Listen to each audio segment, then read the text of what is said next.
Hello friends, welcome to जीवन ज्ञान। जीवन ज्ञान में आपका स्वागत है। गौरैया चिड़िया के बारे में एक ही रोचक तथ्य। गौरैया चिड़िया पता नहीं आज कहाँ खो गई है। इनके गायब होने का जिम्मेदार मोबाइल फोन, टावर, कीटनाशकों के इस्तेमाल आदि को ठहराया जा रहा है। बचपन में यह आसानी से 8-10 के झुंड में देखी जा सकती थी, लेकिन अब तो दुर्लभ सी हो गई है। आइए आपको इस गायब होती गौरैया पक्षी का जानकारी से अवगत कराता हूँ। हर साल 20 मार्च को दुनिया के लगभग हिस्सों में वर्ल्ड स्पैरो डे, विश्व गौरैया दिवस मनाया जाता है। इसकी शुरुआत 2010 में गौरैया की घटती आबादी को चिंताजनक मानकर की गई थी। गौरैया संरक्षण व गौरैया बचाओ अभियान को स्पोर्ट करते हुए साल 2012 में घरेलू गौरैया को दिल्ली का और 2013 में बिहार का राजकीय पंछी भी घोषित किया गया। गौरैया एक बहुत छोटी पंछी है। औसतन इसकी लंबाई 16 सेमी अर्थात 6.3 इंच और वजन 24 से 40 ग्राम होता है। वैज्ञानिकों के मुताबिक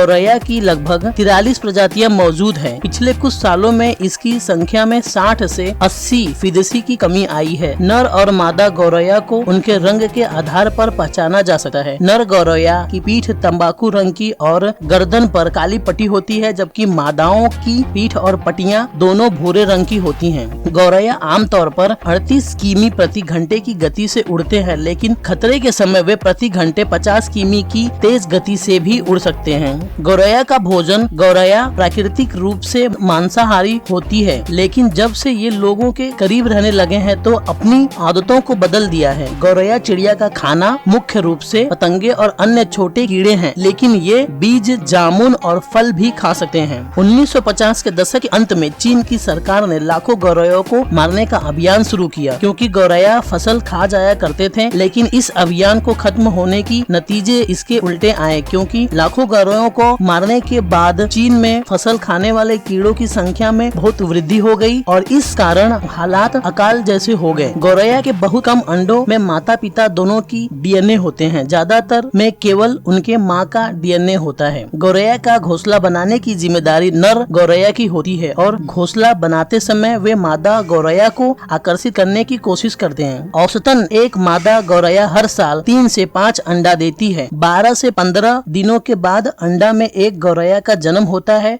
नर और मादा दोनों मिलकर अंडे और अपने बच्चों का ख्याल रखते हैं। अपने जन्म के 15 दिन बाद ही एक गौरैया इतना काबिल हो जाता है कि वह अपनी घोंसला छोड़ सके। जंगली गौरैया औसतन 4 से 5 साल का जीवित रहता है, लेकिन डेनमार्क में एक जंगली गौरैया 19 साल और 9 महीने तक जीवित रहा। जंगली गौरैया के लिए यह एक वर्ल्ड रिकॉर्ड है। पिंजरे में कैद करके पालने जाने वाले गौरैया औसतन 12 से 14 साल तक जीवित रहते हैं, लेकिन एक गौरैया का रिकॉर्ड 23 साल तक जीवित रहने का है। अधिकांश गौरैया सुस्त होते हैं। वे शायद ही कभी अपने स्थान से 2 किलोमीटर अर्थात 1.2 मील से दूर उड़ते हैं। भले ही इनकी गिनती पानी के पक्षियों में नहीं होती, लेकिन फिर भी इनमें तैरने की क्षमता होती है। एक जगह से दूसरे जगह जाने के लिए ये पानी के अंदर ही अंदर तैरते हैं। गौरैया की आँख के रेटिना में प्रति वर्ग मिलीमीटर 4 लाख फोटो रिसेप्टर होते हैं। गौरैया जब दुखी होते हैं तो अपने तनाव को कम करने के लिए अपने पूंछ को बार बार झटकते हैं। आमतौर पर गौरैया जमीन पर सीधे चलने की बजाय उछलते हुए चलते हैं। बिल्लियां, कुत्ते, सांप, लोमड़ी आदि जानवर ही अधिकतर गौरैया का शिकार करते हैं। इन्हीं कुछ जानवरों से गौरैया को खतरा होता है। गौरैया की घटी आबादी का एक बड़ा कारण मोबाइल टावर से निकलने वाली रेडिएशन है, क्योंकि आमतौर पर 12 से 15 दिनों तक अंडे सेने के बाद गौरैया के बच्चे निकल आते हैं, लेकिन मोबाइल टावर के पास 30 दिन सेने के बावजूद भी अंडा नहीं फूटता। गौरैया कितनी ऊंचाई तक उड़ सकती है? गौरैया की कुछ प्रजातियां पहाड़ी इलाकों में लगभग 3300 फीट की ऊंचाई पर रहती है और गौरैया लगभग 10-12 हजार फीट की ऊंचाई तक उड़ सकता है। एक रिसर्च के तौर पर वैज्ञानिकों ने एक प्रशिक्षित गौरैया को 20,000 फीट की ऊंचाई पे ले जाकर छोड़ दिया। हैरानी थी कि वे गौरैया 20,000 फीट ऊंचाई पर भी उड़ रहा था, लेकिन इतनी ऊंचाई पर उसका सांस लेने की गति दोगुनी हो गई थी और उसके शरीर का तापमान 2 सेल्सियस से कम हो गया था। बाकी कुछ खास फर्क नहीं पड़ा। गौरैया को भारत के अलग अलग राज्यों में अलग अलग भाषाओं में अलग अलग नाम से जाना जाता है। इस चिड़िया का वैज्ञानिक नाम है पासर डोमेस्टिक्स। इसे उर्दू में चिरैया, सिंधी में झिरकी, पंजाब में चीरी, जम्मू और कश्मीर में चेर, पश्चिम बंगाल में चराई पाखी, उड़ीसा में घराछतिया, गुजरात में चकली, महाराष्ट्र में चिमनी, तेलुगु में पिछुका और कन्नड़ में गुबाची, तमिलनाडु और केरल में गुरुवी के नाम से जाना जाता है। Thank you so much for watching my video. अगर आपको वीडियो मेरा अच्छा लगा हो तो प्लीज मेरे चैनल को लाइक करिए, शेयर करिए और सब्सक्राइब करिए। Thank you so much.